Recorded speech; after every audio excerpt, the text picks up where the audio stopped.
प्रमुख रीजन मानता हूँ कोच गौतम गंभीर का selection on the basis of IPL and white ball cricket. काफी सारे allrounders and there is a lack of specialist in the squad. Hello and welcome back to the channel. अगर आप नए हैं इस चैनल पे तो मेरा नाम है आलोक और मैं एक टेक प्रोफेशनल हूँ। मुझे अपनी फ्री समय में क्रिकेट की बातें करना बेहद पसंद है और क्रिकेट की इंस्पायरिंग स्टोरी सुनना और शेयर करना अच्छा लगता है।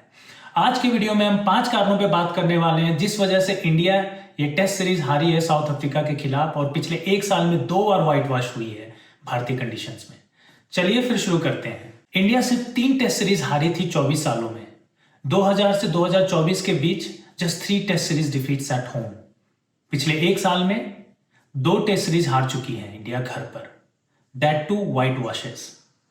अपने आंखों के सामने इस होम रिकॉर्ड की कमाल की इमारत को गिरते देखना इज जस्ट सो सैड, मगर ये हुआ है और उसका सबसे प्रमुख कारण है number 1, selection on the basis of IPL and white ball cricket.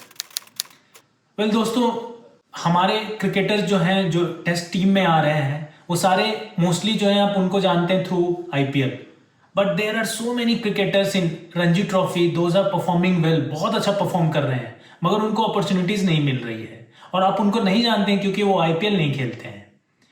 आज के समय में रणजी ट्रॉफी को इग्नोर नहीं करना चाहिए। जितने भी रेड बॉल प्लेयर्स हैं, जितना भी कमाल कर रहे हैं रणजी ट्रॉफी में, उनको टीम में होना चाहिए।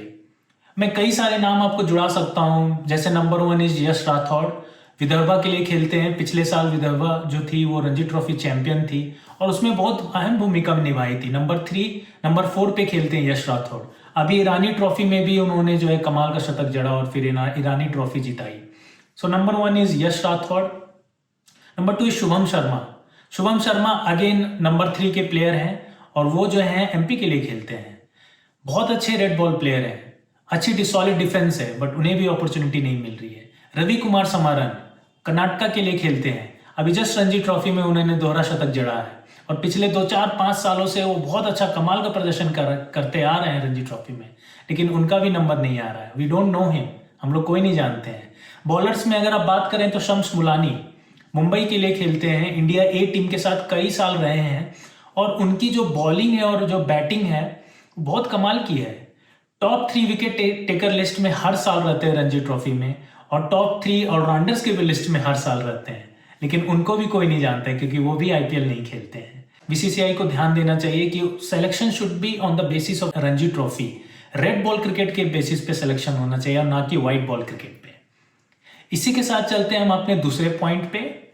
हमारा दूसरा पॉइंट है batsmen's inability to play spin. हमारे जो बैट्समैन्स हैं वो स्पिन नहीं खेल पा रहे हैं। सीमिंग ट्रैक पे तो अच्छा परफॉर्म कर रहे हैं लेकिन वो स्पिन नहीं खेल पा रहे हैं और उसका सबसे प्रमुख कारण है डिफेंस। उनको कॉन्फिडेंस नहीं है अपने डिफेंस पे। उनको लग रहा है क्या पता बॉल स्पिन कर जाए, बट ये क्यों है? ये इसलिए क्योंकि वो बहुत कम क्रिकेट खेल रहे हैं स्पिनिंग ट्रैक्स पे। जितना ज्यादा वो स्पिनिंग ट्रैक्स पे क्रिकेट खेलेंगे उतना ही ज्यादा परफॉर्मेंस उनका बेटर होगा। हाल ही में मैं एक पॉडकास्ट देख रहा था अजिंक्य रहाणे का और उन्होंने साफ मेंशन किया कि जो हमारा डोमेस्टिक क्रिकेट है, डोमेस्टिक सर्कल है, वहां पे जो है आइदर ये लोग फ्लैट पिचेस बना रहे हैं, फ्लैट ट्रैक्स बन रही हैं, नहीं तो सीमर्स फ्रेंडली विकेट बन रही है। इस वजह से जब इंडिया इंग्लैंड जाती है, ऑस्ट्रेलिया जाती है, बैट्समैन जो है काफी बेटर परफॉर्मेंस कर पा रहे हैं, ज्यादा अच्छी बैटिंग कर पा रहे हैं एज कम्पेयर टू स्पिन, क्योंकि स्पिन विकेट जो है रणजी ट्रॉफी में भी आजकल नहीं बना रहा है। तो मेरा ये मानना है कि रणजी ट्रॉफी में there has to be a mix of both seamers track as well as spinning. So spin का भी विकेट होना चाहिए, सीमर्स का भी होना चाहिए, सो दैट जो है जो हमारे बैट्समैन जो है वो काफी डाइवर्स पिचेस पे वो खेल पाए, राइट। अगर स्पिनिंग ट्रैक मिले तो उस पर भी बहुत अच्छी बैटिंग कर पाए। तो ये था हमारा दूसरा पॉइंट। हमारा तीसरा पॉइंट है too many allrounders in our team. जी, हमारे टीम में जो है काफी सारे ऑलराउंडर्स हैं and there is a lack of specialist in the squad. अगर आप T20 या वनडे क्रिकेट में देखें तो काम चल जाता है। जो ऑलराउंडर से बिट्स एंड पीसेस प्लेयर्स हैं वो बॉलिंग भी कर दे, क्योंकि देखिए T20 में 4 ओवर्स डालने होते हैं, उसमें से 2 ओवर भी कैप्टन अगर निकाल ले तो चलता है। बट टेस्ट क्रिकेट में आपको रिलेंटलेसली हर दिन 20 ओवर डालने हैं। एक बॉलर को 20 ओवर डालना जरूरी है, तो वो 20 ओवर और 2 ओवर में कोई तुलना ही नहीं कर हो सकता है। तो मेरा मानना है कि स्पेशलिस्ट खिलाएं, ना कि they go with so many allrounder. Specialist को खिलाएं, बैटिंग स्पेशलिस्ट खेले, बॉलिंग स्पेशलिस्ट खेले, तभी जो है टीम जो है एक अच्छे से परफॉर्म कर पाएगी। वरना आप यही देखेंगे, अगर आप स्पेशलिस्ट नहीं खिलाएंगे, जब सिचुएशन टफ होती है, जब ऑपोजिशन टीम जो है आपके पास एक प्लान लेके आती है, तो आप उसमें परफॉर्म नहीं कर पाते हैं। क्योंकि जब वो रिलेंटलेसली उसी टप्पे पे बॉल डालते रहते हैं, T20 माइंडसेट खेल में आ जाता है और आप फिर उछाल के मारने की कोशिश करते हैं और आउट हो जाते हैं, नहीं तो आप प्रेशर में आउट हो जाते हैं। सो आई थिंक स्पेशलिस्ट बहुत ज़रूरी है। बहुत सारे ऑलराउंडर्स खेल रहे हैं, 2-3 एग्जाम्पल में दे सकता हूँ। नीतीश कुमार रेड्डी, आप उनको बॉलिंग नहीं करवा रहे हैं, तो किस बेसिस पे आप वो टीम में हैं? जब आप उनको बॉलिंग ही नहीं करवा रहे हैं, आप बोल रहे हैं कि you are grooming him as Hardik Pandya, आप बॉलिंग नहीं करा रहे हैं, तो आपको उनकी बैटिंग उस लेवल की तो है नहीं जो मैं समझता हूँ। फर्स्ट क्लास क्रिकेट बहुत कम खेले हैं। बॉलिंग में मैं अभी कहीं देख रहा था स्टैटिस्टिक्स, मात्र 16 ओवर करके आए हैं फर्स्ट क्लास क्रिकेट में। 16 ओवर करके आप इंडियन टीम में खेल रहे हैं, it doesn't justifies his position. तो number 1 is Nitish Kumar Reddy, number 2 is Dhruv Jurel.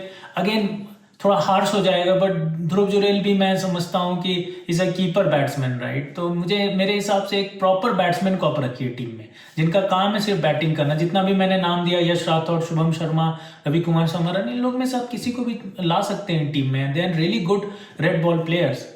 चलते हम आप अपने चौथे पॉइंट पे, ये है कि रॉन्ग स्ट्रेटेजी। सो हमारी टीम मैनेजमेंट जो है, आई बिलीव कि एक रॉन्ग स्ट्रेटेजी पे आगे बढ़ रही है। क्योंकि आपने अगर ये टेस्ट सीरीज फॉलो किया होगा, तो साउथ अफ्रीकन बॉलर जो साइमन हार्मर थे, उन्होंने एक एंड से 12-12 ओवर्स किए हैं स्पेल में। वेर जब इंडियन बॉलर्स बॉलिंग कर रहे थे, तो हम देख रहे थे 4 ओवर 5 ओवर में स्पेल खत्म हो जा रहा था। तो आई थिंक यहाँ पे स्ट्रेटेजी ये रॉन्ग हुई कि लंबे स्पेल्स नहीं दिए गए बॉलर्स को। अगर आप स्पिनर्स को लंबे स्पेल्स नहीं देते हैं, या फिर पेसर्स को भी अगर आप लंबे स्पेल्स नहीं देते हैं, तो वो एक आपके लिए विकेट नहीं प्लान कर सकते हैं। इंडिया में जब स्पिनिंग पिचेस बनती है, तो यहाँ पे स्पिनर्स जब बॉलिंग करते हैं तो एक टेंडम में करते हैं। आपको याद होगा अनिल कुंबले हरभजन सिंह की जोड़ी हुआ करती थी, रविचंद्रन अश्विन रविंद्र जडेजा की जोड़ी हुआ करती थी। उस प्रकार से जोड़ियों में आपको बॉलिंग करना और लंबे लंबे स्पेल्स करने हैं। दोनों बॉलर जो एक एक स्पेल 10-10 ओवर के करने जरूरी हैं, तभी आप एक विकेट को तैयार कर सकते हैं। आप विकेट जो है कुक कर सकते हैं, और तब फिर आपको बल्लेबाज विकेट देंगे। रिलेंटलेसली एक ही टप्पे पे बॉलिंग डालते ही बल्लेबाज थक के आपको विकेट देगा। ये चीज मिसिंग था, स्ट्रेटेजी वॉज मिसिंग। और हमारा आखिरी पॉइंट नंबर 5 ये है कि not giving enough space to our youngsters. हम लोग जो मैच देख रहे हैं, हम रियलाइज कर रहे हैं कि प्लेयर्स लाइक साई सुदर्शन आ रहे हैं, उनके ऊपर एक प्रेशर महसूस हो रहा है। उन्हें लग रहा है कि वो जो बड़े शूज जो खाली करके विराट कोहली या फिर चेतेश्वर पुजारा गए हैं, उनको फिल करना बहुत जल्दी उनको कहा जा रहा है कि आप इनके शूज को फिल कीजिए। ये आसान नहीं है। मेरे हिसाब से टीम मैनेजमेंट को उनको जो है कंफर्टेबल बना करके बोलना है, आप चलिए आराम से खेलिए। मुझे लगता है कि विराट कोहली या रोहित शर्मा जिन्होंने रिटायर किया, उनको कुछ दिन और रहना चाहिए था। टीम मैनेजमेंट को पुश करना चाहिए था, विराट कोहली, रोहित शर्मा, रविचंद्रन अश्विन को, कि आप कुछ दिन और रहें, प्लेयर्स को ग्रूम करें, उसके बाद ही जाएं। धीरे धीरे अगर ये ट्रांजिशन होता तो मेरे ख्याल से ज़्यादा ईजी होता। क्योंकि इन लड़कों पे अभी ऐसा मुझे महसूस हो रहा है काफ़ी प्रेशर है। They are not getting that space to perform. और इसमें मैं प्रमुख रीजन मानता हूँ कोच गौतम गंभीर का। मुझे ऐसा महसूस हो रहा है कि गौतम गंभीर जो है यंगस्टर्स को कुछ ज़्यादा ही जल्दी कुछ रिजल्ट्स पाने को खोज रहे हैं। उनको ये लग रहा है कि यंगस्टर्स हैं, आएंगे और तुरंत परफॉर्म कर देंगे। मुझे नहीं लगता। इंटरनेशनल लेवल पे बहुत इंपॉर्टेंट हो जाता है किसी भी यंगस्टर्स को आकर के थोड़ा उनको टाइम देना है। उनको प्रेशर अगर आप बनाए रखिएगा कि आपको अच्छा परफॉर्म करना है, looking at you as next generation of best players, ऐसे में उनके ऊपर प्रेशर ज़्यादा आ रहा है। तो मेरे ख्याल से उनको थोड़ा रिलैक्स करना है, उनको थोड़ा ग्रूम करना है, नर्चर करना, और धीरे धीरे परफॉर्मेंसेज आएगी। इस पे मैं एक बात बोलना चाहूँगा, साई सुदर्शन जो है उनकी जो एवरेज है, टेस्ट एवरेज है, इट्स लेस देन 40, 39 का आई थिंक एवरेज है। बहुत कम मैचेस खेल के आए हुए हैं फर्स्ट क्लास से। मेरा कहना है कि उनको थोड़ा और पकना चाहिए था। फर्स्ट क्लास क्रिकेट में और पकते, तब जाके अगर यहाँ पे आते तो वो जो है ज़्यादा अच्छा से परफॉर्म कर पाते। तो दोनों चीज़ें, एक तो मेंटल साइड ये है कि they are not getting enough rooms, उनको है कि आके ही परफॉर्म करना है, और कोच का जो है वो प्रेशर है कि भाई मैं आपको मैचेस दे रहा हूँ लेकिन आप परफॉर्म करके दिखाओ। और दूसरा पॉइंट, उनको और पकना चाहिए था फर्स्ट क्लास क्रिकेट में, जहाँ पे सिलेक्टर्स थोड़ा रॉन्ग हो चुके हैं, because they have selected him on the basis of IPL। Gujarat Titans की परफॉर्मेंस पे उनको चूज किया गया है। तो ये थे वो 5 कारण जिस वजह से इंडिया साउथ अफ्रीका से टेस्ट सीरीज हारी है और एक साल में 2 बार व्हाइट वॉश हुई है। इंडिया अब टेस्ट क्रिकेट खेलेगी अगले साल अगस्त में। उसके पहले एक T20 वर्ल्ड कप होगा घर पर, IPL और ढेर सारा व्हाइट बॉल क्रिकेट जहां इंडिया बहुत कमाल करती है। मगर आपको ये भूलना नहीं चाहिए कि टेस्ट क्रिकेट में घर पर इंडिया का टेस्ट रिकॉर्ड इंडिया का सबसे कीमती और सबसे चमकते हुए गहनों में से एक है। Please don't let it fade away, fix it please. इसी के साथ मैं समाप्त करता हूं इस वीडियो को। आई होप आपको ये वीडियो पसंद आया होगा। Thank you so much for watching this video and see you in the next one. Bye bye, take care.